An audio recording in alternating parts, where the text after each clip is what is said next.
Welcome to 95 news. ప్రతిక్షణం ప్రజాక్షేమం కోసం బులెటిన్ల ముందుగా హెడ్లైన్స్ చూద్దాం. చెర్లపల్లి డివిజన్లోని 1000 డబుల్ బెడ్రూమ్ ఇళ్లను ప్రారంభించిన మంత్రి తలసాని శ్రీనివాస్ యాదవ్.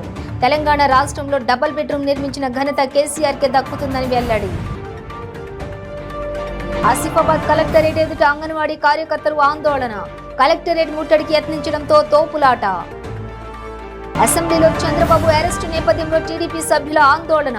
అసెంబ్లీలో నియంత్రత్వ ధోరణి రాజ్యమేలిందన్న ఎమ్మెల్యే బాలకృష్ణ. గన్నవరంలో జరిగిన టీడీపీ నిరసన దీక్షలో పాల్గొన్న మాజీ మంత్రి అయ్యన్న పాత్రుడు.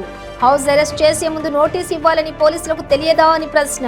డీటెయిల్స్ చూస్తే మేడ్చల్ జిల్లా చెర్లపల్లి డివిజన్లోని 1000 డబుల్ బెడ్రూమ్ ఇళ్లను మంత్రి Talasani Srinivas Yadav, MLA Bheti Subhash Reddy, corporator Pontu Sridevi Yadav, Uppal MLA BRS అభ్యర్థి బండారి లక్ష్మారెడ్డి ప్రారంభించారు. ఈ సందర్భంగా మంత్రి తలసాని శ్రీనివాస్ యాదవ్ మాట్లాడుతూ భారతదేశంలోని ఏ రాష్ట్రంలో కూడా డబుల్ బెడ్రూమ్ ఇళ్లు లేవని అన్నారు. ఎక్కలేని విధంగా తెలంగాణ రాష్ట్రంలోని డబుల్ బెడ్రూమ్ నిర్మించిన ఘనత ముఖ్యమంత్రి కేసీఆర్కే దక్కుతుందని ఆయన తెలిపారు.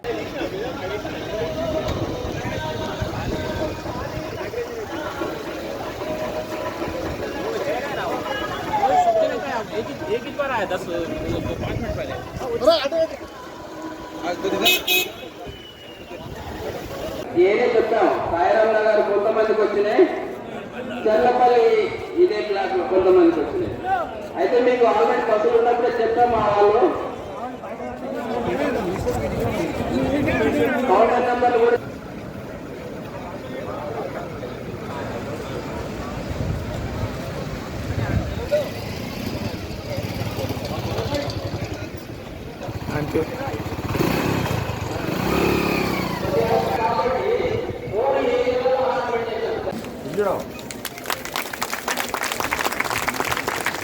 ఏం చేస్తావు? ఏమ్మా ఈ పట్టా ఏం చేస్తావు?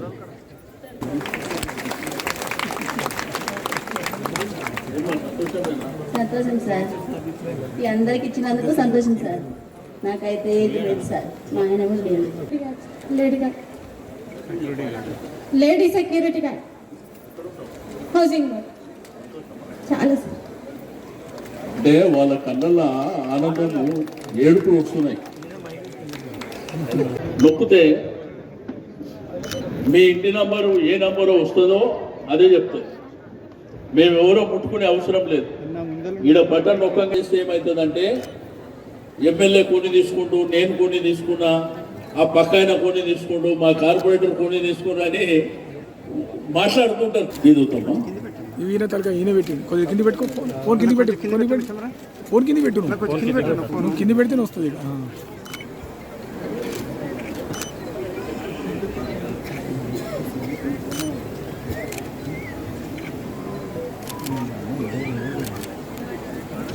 కింది పెట్టి కెమెరా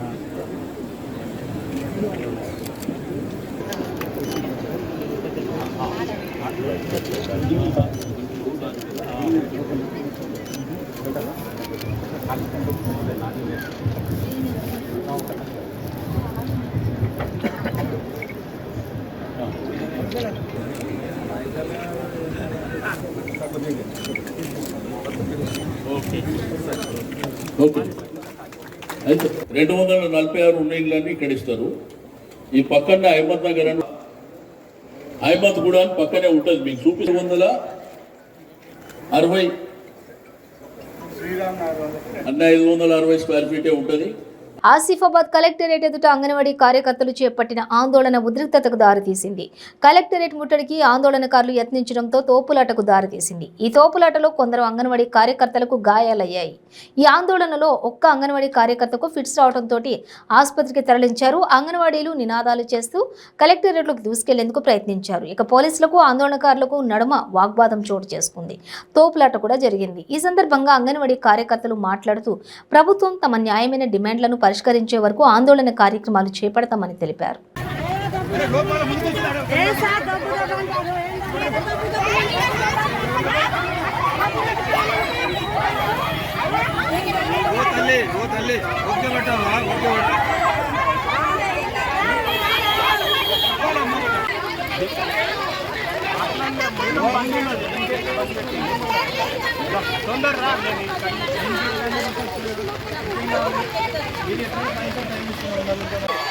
మీరు దగ్గర పడ్డామా మీరు బోలే చూస్తారు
మేడం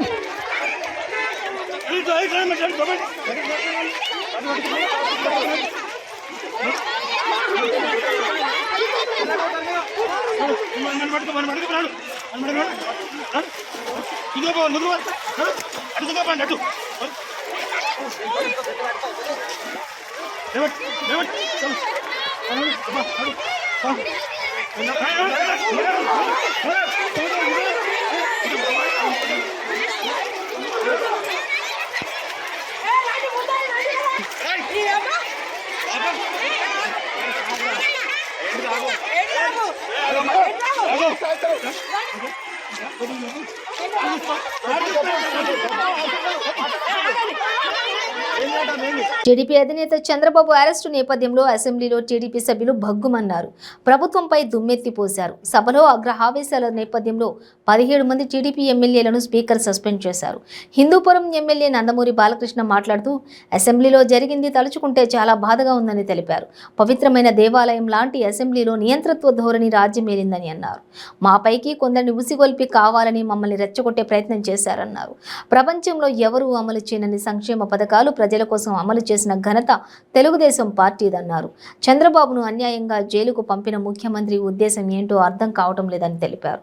ప్రజా సంక్షేమాన్ని గాలికి వదిలేసిన ప్రతిపక్షాల సభ్యులపై కక్ష సాధించడమే తన ధ్యేయం అన్నట్లుగా వ్యవహరిస్తున్నాడని ఆగ్రహం వ్యక్తం చేశారు.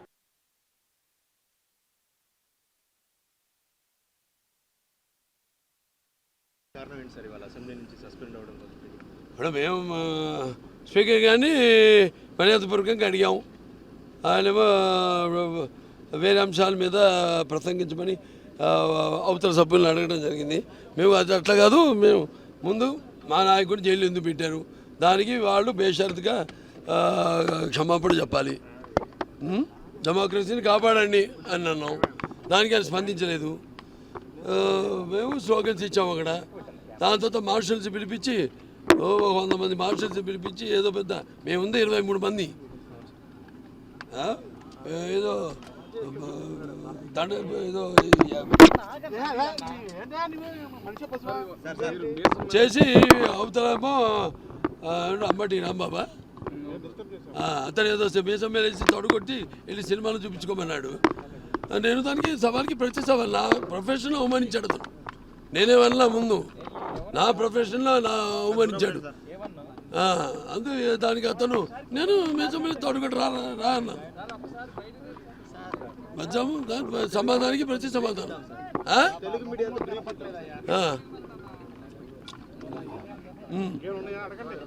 మాట్లాడుతాం. మేము అడిగింది ఏంటంటే అంటే అంతే డెఫినెట్గా ఎవరు ఇంత ఆవేశంగా వచ్చి మాట్లాడటాలు ఏమి లేవు. ఏదో పవిత్ర సభ అనుకున్నాం, ఇలా జరుగుతుంది అలా జరుగుతుంది అంటే డైలాగులు చెప్పడం కాదు. ఏం జరుగుతుంది మనం కూడా ఒక మన పౌరులు ఈ దేశానికి ఈ రాష్ట్రంలో ఎక్కడ విజువల్ కానీ ఏది బయటకు రాకపోయినా స్పీకర్ కూడా స్టేట్మెంట్ ఇచ్చిన పరిస్థితి కనిపిస్తా ఉంది. ఏం లేదా మేమేమో దాని మీద చర్చ కాదు, దాని మీద వాళ్ళు ప్రభుత్వం క్షమాపణ చెప్పాలి, కేసు వెనక్కి తీసుకోవాలి, ప్రజాస్వామ్యాన్ని కాపాడాలని అడిగాం. దానికి వాళ్ళు మళ్ళీ కొంతమంది మా వాళ్ళని సస్పెండ్ చేయడం, 3 సస్పెండ్ చేశారు. అనగారి సత్యప్రసాద్ గారిని, దాని తర్వాత పయ్యవల కేశవ్ గారిని, ఇంకా 3 దాని తర్వాత ఒక రోజుకి మమ్మల్ని అందరూ కూడా సస్పెండ్ చేశారు. మేము ఇది ఆగది పోరాటం కూర్చుంటాం, మేము చూస్తాం. అవును, వాళ్ళు వేళ్ళు చూపిస్తూ ఉన్నారు. వేళ్ళు చూపిస్తే మేము వేళ్ళు చూపించామా? మేము వేళ్ళు చూపించాం, వాళ్ళు చూపించడానికి ప్రతిస్పందన వాళ్ళ మీదకి వచ్చారు. మేము వెళ్తాం మీదకి. ఏంటి ఎవరు నమ్మాలి ఇప్పుడు? ఈ స్పీకరే ఒక శాసనసభ్యుల్ని కాపాడలేని పరిస్థితి, స్పీకర్ ఒక ప్రతిపక్ష నాయకుడిని కాపాడలేని పరిస్థితి ఆయన అసెంబ్లీలో ఉన్నప్పుడు. అటువంటి స్పీకర్ దగ్గర అసలు అలా కాకపోతే ఇంకెట్లా ప్రవర్తించేది? We have to have our rights. ప్రజాస్వామ్య దేశం మా హక్కులు మాకున్నాయి. ఒక పౌరుడిగా ఉంది, ఒక శాసనసభ్యుడికి ఇంకా బాధ్యత ఉంది. ఆ శాసనసభ ఏదైతే నియోజకవర్గం ఎన్నికయ్యామో అందరికీ ప్రతినిధులు మేము, వాళ్ళందరికీ మేము ప్రతినిధులు. సో ఇదేదో తెలుస్తోంది, ఇది వదిలే పనే లేదు. ఇది ఇట్లాంటి కేసులు పెడితే భయపడే రకం కాదు. న్యాయపరంగానే తెచ్చుకుంటాం, ప్రజాపక్షంలో తెచ్చుకుంటాం.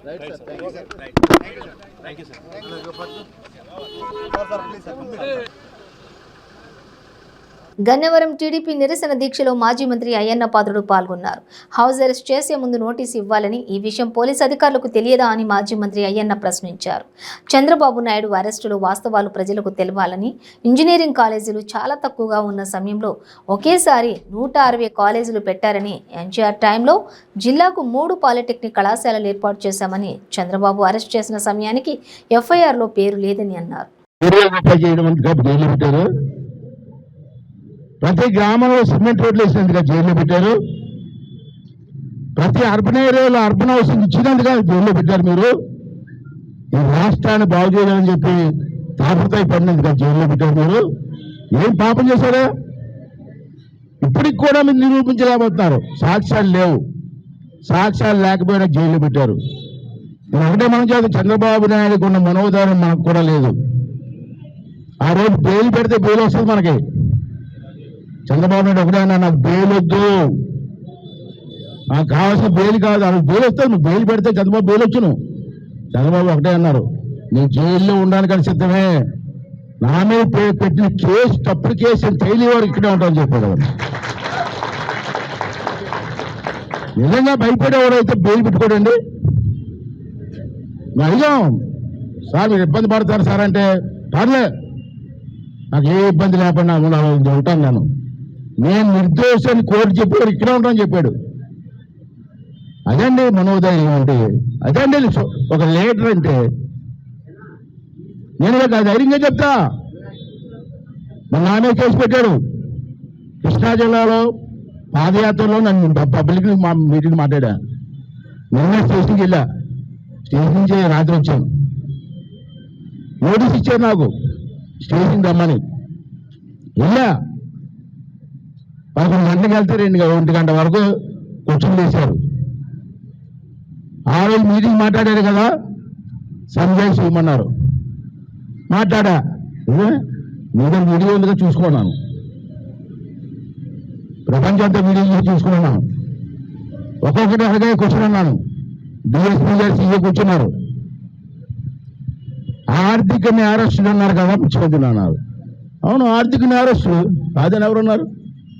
37 కేసులు ఉన్నారా బాబోయ్ దౌర్భాగ్యం మీద. మరి అటువంటి ఆర్థిక నేరస్తులు ఎవరిది ఏమంటాం మనం? ఆర్థిక నేరస్తులు అని చెప్పి అయ్యన్న పోతులం లేదు, సిబిఐ ఉంది. సిబిఐ ఇచ్చిన రిపోర్ట్లో ఉంది ఆర్థిక నేరస్తులని. సిబిఐ చెప్పింది నేను చెప్పాను, నా మీద కేసు ఏంటి? కుర్రవాళ్ళకి ఉద్యోగం ఇవ్వలేదు అన్నారు కదా అన్నారు. నిజమే కదా? అవి పాదయాత్రలు ఏమన్నావు? ప్రతి సంవత్సరం జాబ్ క్యాలెండర్ ఇస్తాను. ఆంధ్ర రాష్ట్రంలో మద్యం కుంభకోణం భారీగా జరుగుతుంది. దీని మీద వెంటనే ప్రభుత్వం సిబిఐ ఎంక్వైరీ ఏమని చెప్పి డిమాండ్ చేసింది. పురంధేశ్వరి గారు చాలా థ్యాంక్స్ అండి, లేట్గా అయినా బాగా స్పందించారు. అమ్మా, సిబిఐ ఎంక్వైరీ ఎవరేస్తారమ్మా? రాష్ట్ర ప్రభుత్వా, కేంద్ర ప్రభుత్వం? కేంద్ర ప్రభుత్వం కదా ఇవాళ. మరి మీ పార్టీ కదా కేంద్రంలో ఉంది, మోడీ గారు దగ్గరికి వెళ్ళి కేంద్రంలో అతను ఒత్తిడి తీసుకొచ్చి సిబిఐ ఎంక్వైరీ ఇవ్వచ్చు కదా. అక్కడ మాట్లాడమ్మా, ఆంధ్ర రాష్ట్రంలో మాట్లాడతా సుఖమేటమ్మా అంటే. పురంధేశ్వరి గారు మీరంటే గౌరవంగా మాకు, మా అన్నగారు అమ్మాయిలు ఇంటిలో వాళ్ళ అమ్మాయి మాకు గౌరవం ఉంది, కానీ ఇక్కడ కదమ్మా. పెద్ద ఆయన దగ్గరికి వెళ్ళి వేస్తావా వేయమని అడుగు, సిబిఐ మొత్తం బొక్కలన్నీ బయటకు వస్తాయి. కానీ ఆవిడకి కూడా మనస్ఫూర్తిగా రిక్వెస్ట్ చేస్తాను, డిమాండ్ చేయట్లేదు, రిక్వెస్ట్ చేస్తాను. ఓకే. వినాయక నవరాత్రోత్సవాల్లో భాగంగా గణపతి చిత్రాన్ని వినూత్నంగా బంగారు వెండి వర్ణం గల పూసలను ఉపయోగించి భక్తితో అత్యద్భుతంగా గణపతి చిత్రాన్ని చిత్రించి రామకోటి కార్యాలయంలో సిద్దిపేట జిల్లా గజ్వేల్ పట్టణానికి చెందిన శ్రీ రామకోటి భక్త సమాజం వ్యవస్థాపక అధ్యక్షుడు రాష్ట్ర స్థాయి కళారత్న అవార్డు గ్రహీత రామకోటి రామరాజు ఆవిష్కరించారు. ఈ సందర్భంగా వారు మాట్లాడుతూ భగవన్నామస్మరణతో ఇలా భగవంతుని చిత్రాలు చిత్రించడం, మరి ఆ చిత్రాలు ఎంతో మంది భక్తులలో భక్తి భావాన్ని పెంపొందిస్తున్నారు.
గిద్దలూరు ప్రభుత్వ ఆసుపత్రిలో డాక్టర్ల నిర్లక్ష్యం వల్ల పుట్టిన పసికందు మృతి చెందింది. పసికందుతో తల్లిదండ్రులు హాస్పిటల్ ముందు ఆందోళనకు దిగారు. ఆ తర్వాత మన యొక్క ఎమ్మెల్యేతనేమి స్పందించి మాకు న్యాయం చేయాలని, మాకు జరిగిన అన్యాయము ఎవరికే కానీ జరగకూడదని నేను మీడియా పూర్వకంగా ఆ తర్వాత మన యొక్క ఎమ్మెల్యేతనేమి స్పందించి మాకు న్యాయం చేయాలని, మాకు జరిగిన అన్యాయము ఎవరికే కానీ జరగకూడదని నేను మీడియా పూర్వకంగా తిరుపతి జిల్లా గూడూరులో నకిలీ రైల్వే డీఎస్పీని పోలీసులు అరెస్ట్ చేశారు. ఒంగోలుకు చెందిన నాగరాజు అనే వ్యక్తి తాను రైల్వే డీఎస్పీనని, రైల్వే శాఖలో టీసీ క్లర్క్ ఉద్యోగాలు ఇప్పిస్తానని పలువురు వద్ద నుంచి సుమారుగా 30 లక్షల వరకు వసూలుకు పాల్పడ్డారు. బాధితుల ఫిర్యాదు మేరకు పోలీసులు నిఘా పెట్టి నిందితుడిని అదుపులోకి తీసుకున్నారు. అతని వద్ద నకిలీ ఐడి కార్డులు, పోలీస్ యూనిఫామ్, ల్యాప్టాప్, విలువైన మొబైల్ ఫోన్లను స్వాధీనం చేసుకున్నారు.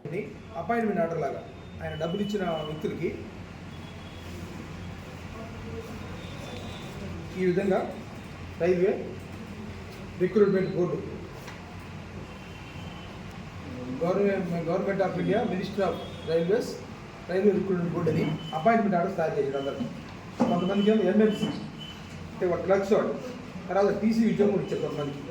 ఈయనే టీసీ ఉద్యోగం ఇచ్చాడు. వీళ్ళందరూ చూసి రోజు కళల్లో పాపం ఉద్యోగం వస్తుంది కదా చాలా, వాడు ఇంకా ఈయనకి ఇచ్చిన తర్వాత పాటు డబల్ ఖర్చు పెట్టారు ఇంటి దగ్గర. అంతే కదా, ఉద్యోగం వచ్చిన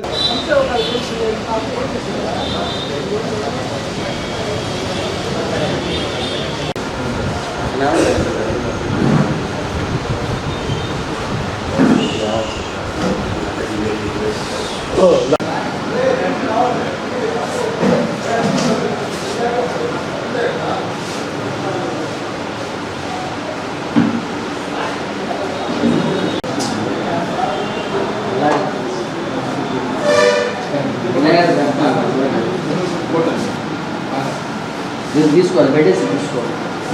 చూడండి, పెట్టేసి తీసుకోవాలి.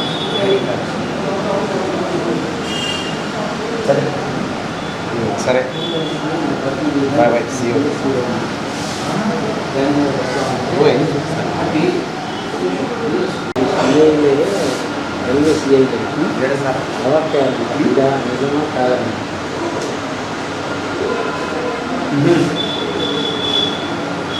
ఎంత పడింది?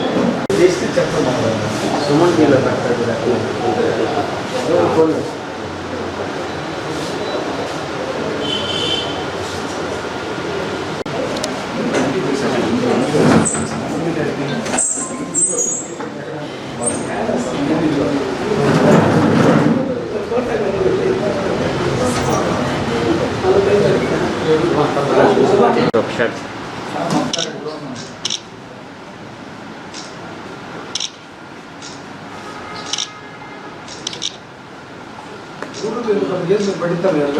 గురించి ఆ విధంగా ప్లస్ 7 లక్షల రూపాయలు పెట్టి ఒక స్థలం కొర మీకు వచ్చి డబ్బులు పెట్టి ఈయన ఒక ఆవుని ఇక్కడ ఒక మేడం గారిని కీప్ చేశాడు, సహజనం చేస్తాడు మన గూడూరులో.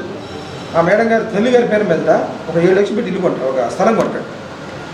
7 లక్షలు పెట్టి స్థలం కొంటే డాక్యుమెంట్స్ ఈ ఇంట్లో ఉంటాయి, వీరి దగ్గర పెట్టుకుంటాడు. పాపం మొత్తం తిరుగుతాడు, ఈయన దగ్గర పెట్టుకొని అన్ని డాక్యుమెంట్స్ వెరిఫై చేసిన తర్వాత వారు రాయించుకొని అవి చేత రాపించాడు. వాళ్ళ అమ్మ పేరున, వాళ్ళ అమ్మ పేరు మంతూరి ధనం అని ఆమె పేరున రాపిస్తాడు. ఈ డాక్యుమెంట్ కూడా సీజ్ చేసాం మనం.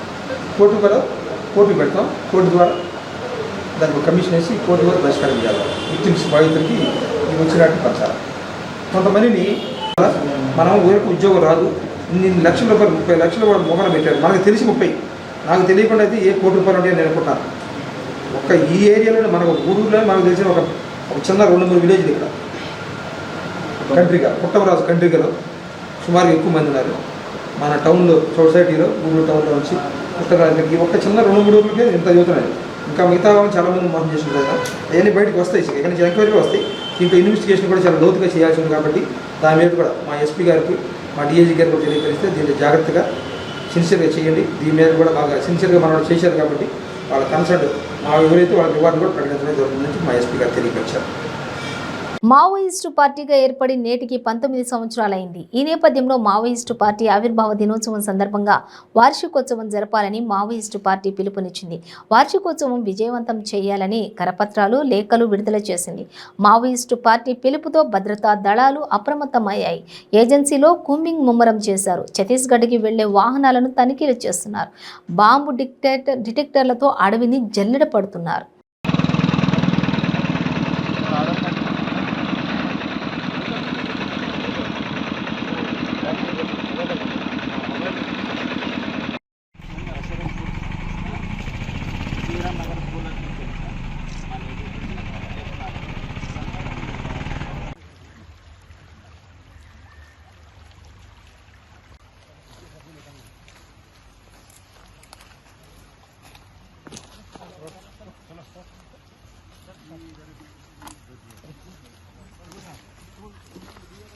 విశాఖ ఉత్తర నియోజకవర్గంలో విజయ గణపతికి వైకాపా నేత వైవి సుబ్బారెడ్డి ప్రత్యేక పూజలు నిర్వహించారు. వైవి సుబ్బారెడ్డి మాట్లాడుతూ విజయదశమి నుండి ముఖ్యమంత్రి జగన్మోహన్ రెడ్డి విశాఖ నుండి పాలన సాగించనున్నారని తెలిపారు. విఘ్నాలు ఉన్నా తొలగిపోవాలని పూజలు చేశామన్నారు. మరలా జగన్మోహన్ రెడ్డి ముఖ్యమంత్రి అవ్వాలని గణనాథుడిని పూజించామని అన్నారు. చంద్రబాబు అవినీతి చేసి అడ్డంగా దొరికిపోయారని, చట్టం తన పని తాను చేసుకుంటూ పోతుందన్నారు. కోర్టులపైన మాకు పూర్తి నమ్మకం ఉందని, టీడీపీ ఎంతో ఇబ్బందుల్లో ఉందన్నారు. ఎప్పుడు ఎన్నికలు ఉన్నా వైసీపీ సిద్ధమని ఆయన అన్నారు.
ఎక్కడైనా ధర్నాలు కానీ ఇవి కానీ జరుగుతున్నాయా? ఇతర దేశాల్లో, ఇతర రాష్ట్రాల్లో వాళ్ళ అనుకూలమైన మనుషుల చేత ర్యాలీలు, ధర్నాలు, స్టేజ్ మేనేజర్ షోలు చేయించుకునే కార్యక్రమం చేస్తున్నారు. ఎందుకంటే ఆయన గ్లోబల్ లీడర్గా భావించుకొని ఆయన సింపతి ప్రపంచ దేశాల్లోనే ఇంత గొప్పగా ఆయన గురించి ఆయన చరిత్ర ఉంది. అందువల్ల ఆయనకి ఇంత అన్యాయం జరిగిందని భూతత్వంలో చూపించుకునే కార్యక్రమం చేస్తున్నారు. కానీ ఆయన 300 కోట్ల రూపాయల స్కిల్ డెవలప్మెంట్ స్కామ్లో అల్పంగా దొరికిపోయి జైలుకు పోరాడు. అది మన నిర్ణయం. ఇక్కడ కోర్టు నిర్ణయం ప్రకారం మనం పోవాల్సింది. కోర్టు ఒక దోషిగా నిర్ధారించినాక అది ఎవరైనా సరే శిక్ష తప్పదు. దాంట్లో భాగంగానే ఆయన జైలుకు పోవడం. వాళ్ళ మీద ఎటువంటి కుట్రలు చేసే కార్యక్రమం మనం చేయటం లేదు, ఎటువంటి కార్యక్రమాలు మనం చేయటం. కోర్టు నిర్ణయం ప్రకారమే అన్నీ జరుగుతాయి. రాబోయే రోజుల్లో కూడా కోర్టులపై మాకు అపారమైన నమ్మకం ఉంటుంది. తప్పకుండా రాష్ట్రానికి అందరికీ న్యాయం జరుగుతుంది. న్యాయం జరిగే విధంగా. బులెటిన్ ముగించే ముందు హెడ్లైన్స్ మరోసారి. చెర్లపల్లి డివిజన్లోని 1000 డబుల్ బెడ్రూమ్ ఇళ్లను ప్రారంభించిన మంత్రి తలసాని శ్రీనివాస్ యాదవ్. తెలంగాణ రాష్ట్రంలో డబుల్ బెడ్రూమ్ నిర్మించిన ఘనత కేసీఆర్కే దక్కుతుందని వెల్లడి. ఆసిఫాబాద్ కలెక్టరేట్ ఎదుట అంగన్వాడీ కార్యకర్తలు ఆందోళన. కలెక్టరేట్ ముట్టడికి యత్నించడంతో తోపులాట. అసెంబ్లీలో చంద్రబాబు అరెస్టు నేపథ్యంలో టీడీపీ సభ్యుల ఆందోళన. అసెంబ్లీలో నియంత్రత్వ ధోరణి రాజ్యమేలిందన్న ఎమ్మెల్యే బాలకృష్ణ. గన్నవరంలో జరిగిన టీడీపీ నిరసన దీక్షలో పాల్గొన్న మాజీ మంత్రి అయ్యన్న పాత్రుడు. హౌస్ అరెస్ట్ చేసే ముందు నోటీస్ ఇవ్వాలని పోలీసులకు తెలియదా అని ప్రశ్న. ఇవి బులెటిన్ డీటెయిల్స్. చూస్తూనే ఉండండి 95 న్యూస్.